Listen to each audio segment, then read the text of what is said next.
here tonight and taking some time out to find out a little bit more about Montessori. I see new faces, new to Ivy, and I also see some faces that have been to Ivy before. We call you guys the really advanced Ivy folks because you've had 1 year under your belt. So hoo-hoo for that. For those of you who don't know me, I am Kim Carlson. I am the new principal here at Ivy and having the time of my life. Just absolutely love being here. And as I look around the room, thank you for your support, those of you who have been in this building and doing things for Ivy. What brings us here tonight, though, is another extension of how we get to know a little bit more about Ivy, about Montessori. And some of you have come from backgrounds that are either public or private or some kind of other sort of curriculum or form of curriculum that may, and this may be completely new to you. So sit back tonight. I think you're in for a real treat with some very experienced people to really give you some insights to what Montessori is about. I think it's going to be so good. We even have our assistants who are here on a volunteer basis, Jessica and Amy Lee, who are here tonight to listen as well.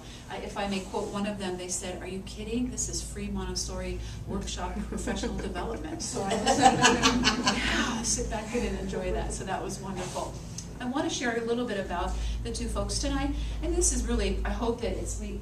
I really quickly learned that Rebecca's pretty informal about things, and she loves the conversation. So I know that they'll ask you to ask questions, or they'll have you maybe ask questions along the way, but they can let you know that. But I just want to let you know that Rebecca comes to us from California. She's the mom of Johanna here. Hi. And if you can't recognize that, wait till you put them together. It's instant recognition, and they both have the same voices. I can't tell them apart on the phone.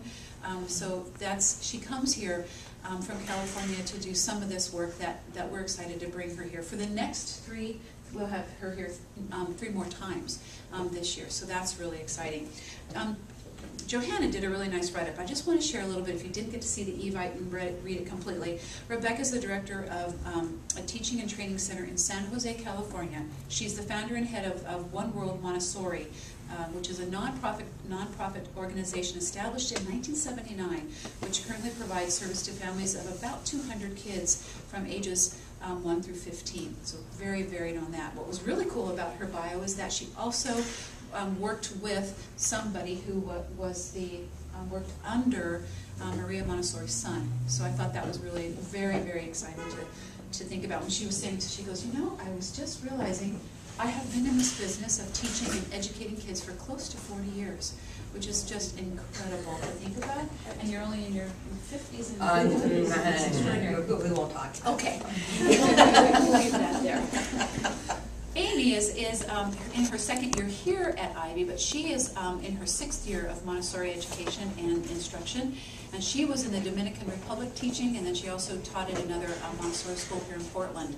So we're so thrilled to have Amy here, working alongside Rebecca to present tonight the topic about just educating children, a focus on developmental nature of children between 6 and 12, and with that notion of cosmic education, what that looks like. So I really want to not take up too much time, but I just wanted you to know that I think you're in for some really neat information, and I hope you enjoy yourselves. If you have to leave, I know they'll tell you this, but there is a bathroom over here.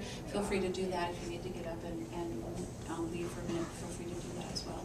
So I'd like to introduce Rebecca and Amy.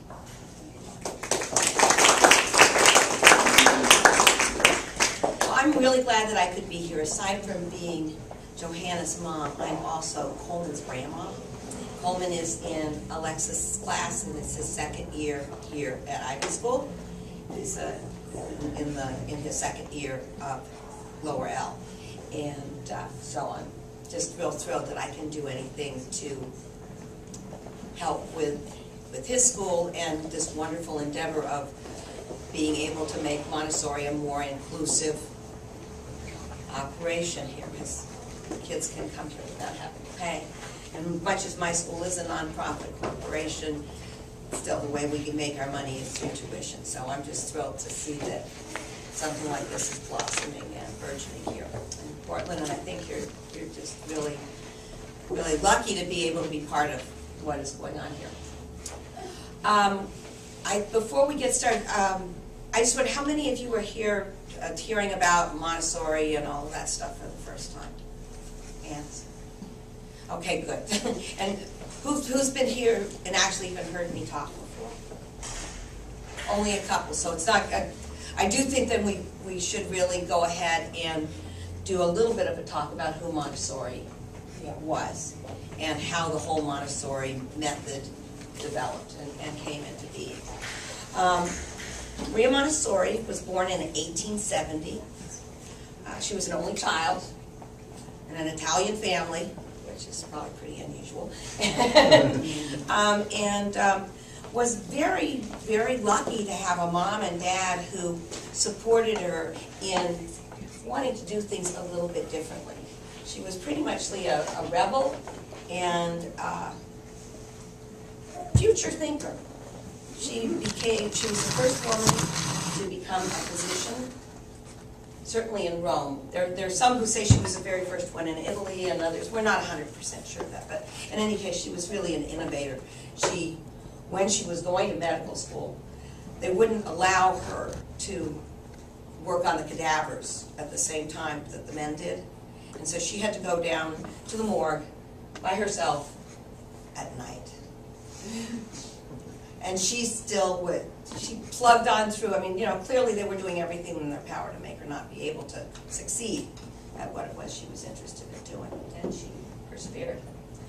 So she became a physician. She then, instead of making a great career for herself, went back and really almost became a babysitter. It was, she really was interested in human growth and development. She really wanted to know, how do people learn? And how can we support learning? And an opportunity came for her to experiment with this. In one of the housing projects that were being built in Rome to house the workers that were being brought in from the countryside. This was the beginning of the Industrial Revolution. And so they needed factory workers, and all the peasants from the countryside were coming in, living in the project. And they'd go off to work, and the kids were kind of ruining things.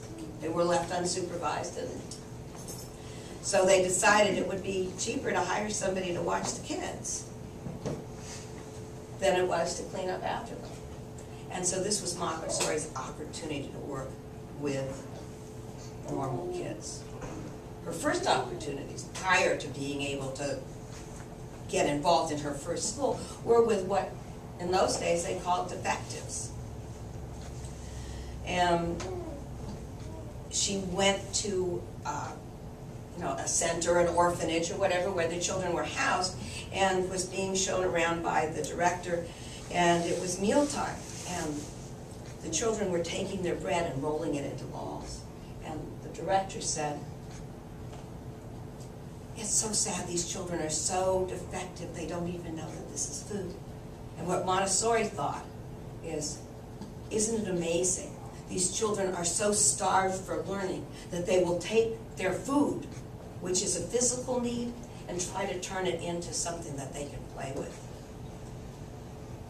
How poorly served these children are. And so she developed the sensorial materials that you see primarily in the classrooms of the 3 to 6-year-olds, but also in many of the lower elementary classrooms. There are a lot of the sensorial materials there. She developed these materials specifically for working with defectives.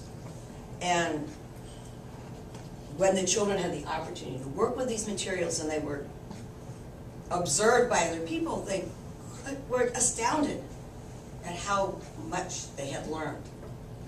And Montessori's desire was to see, well, if we can do this with children that have special needs, just imagine what we could do if we were really providing for the developmental needs of just children at large. And so that was what the opportunity that she had when she was able to open her first school.